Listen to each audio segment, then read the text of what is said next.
bands in a Playboy mansion. 25 keys in a Playboy mansion. 25 race in a Playboy mansion. 25 bitches in a Playboy mansion. 25 bands in a Playboy mansion. 25 keys in a Playboy mansion. 25 race in a Playboy mansion. Kuulan, kuidas riimid pruudist, keda pole oma fake Supreme'i huudis. Räpid, et smoged peale, ainus piip, mis teed on tuudis. Nutsun, et olla emmis, sa videos tuntad laenu bemmis. Sul pole sellest elust aimugi, nagu luua Ramonesi sargis ostetud HM-ist. Sa ärpleda, keegi ei tea sinu nime. Su trapflex tühi nagu saal sinu livel. 100 kilo clickbait, imeline. Sinu jaoks ainult CV on line. Annan sul palli, sa mängid auti. Sa ei saa laenata kübet mu klauti. Oled kraan, ma olen boss. Sajud teab, kes on boss. Ja jälle Audi. Seekord siis 2.7 turbo. Tavaliselt on see S4 või RS4 peal. Kuid seda puhku on ta siis sattunud Audi 80 peale.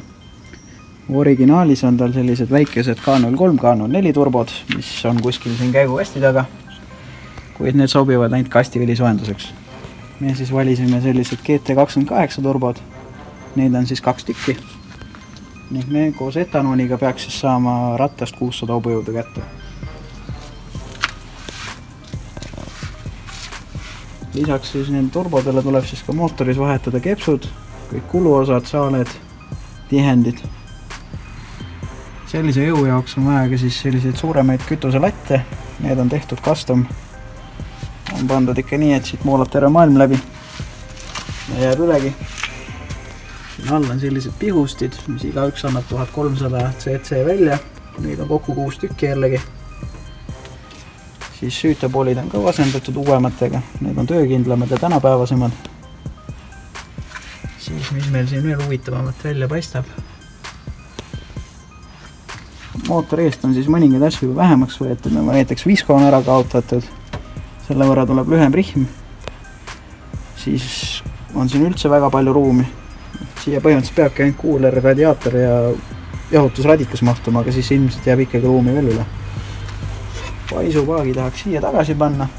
Muidugi tuleb ta kuuma teibiga ära teha, muidu ta lihtsalt sulab vastu seda turbot kokku.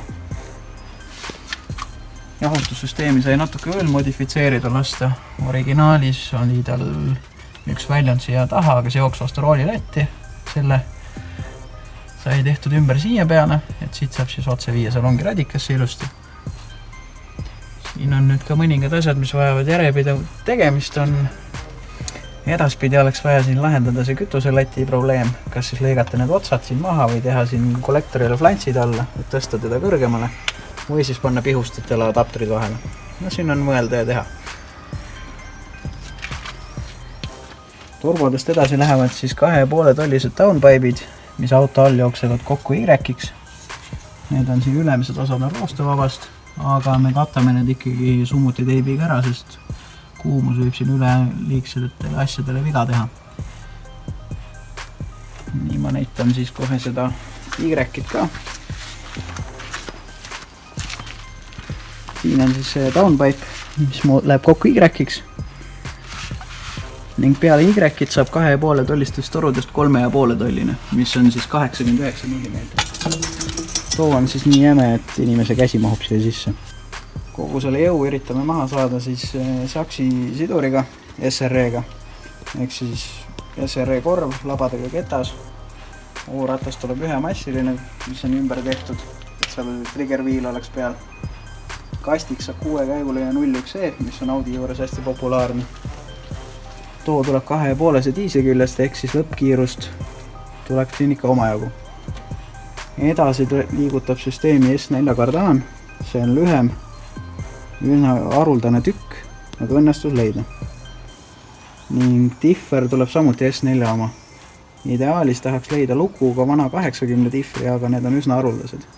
Kui kellelgi on pakkuda, siis muidugi võib kirjutada. Mitte kunagi ära ei ütleks. Kogu selle süsteemi hakkab juhtima Max Eco jälle, nagu ka sai selle lõbedasele A4-le pandud. Siis on meil võimalikult vähe juhtmeid ja kõigele lisaks saab seda normaalselt ka seadistada, et siit see tahetud võimsus kätte saada. Ja esialgne plaan oli siis ehitada valmis One Mile Challenge'iks, et sõita üle 300 km tunnis. Ideaalis sellise jõuga peaks 320 olema isegi võimalik, võib-olla ka rohkem. Kõik oleneb sellest, kas on taganttuul, millist kütust parasjagu kasutada ja kas julgust ka ikka jagub. et järgmine kord võtame selle mootori siis algosadeks. Tarvis on siis ära vahetada kõik saaled, tihendid. Lisaks vahetuvad 2.7 mootori plokikaanet 2.8 omade vastu, kuna seal on suuremad pordid. See tähendab õhku voolab rohkem läbi, mis võrdub omakorda rohkem võimsust. Muidugi lähevad mootorisse sisse sepisklepsud. Antud hetkel jäävad kolvid originaalid, aga uued rõngad tulevad. Kolvid jäävad sellepärast originaalid, sest nendega on saadud iseenesest kohati olen uurinud ka lausa 1000 jõudu. Kuigi see tundub suht utoopiline.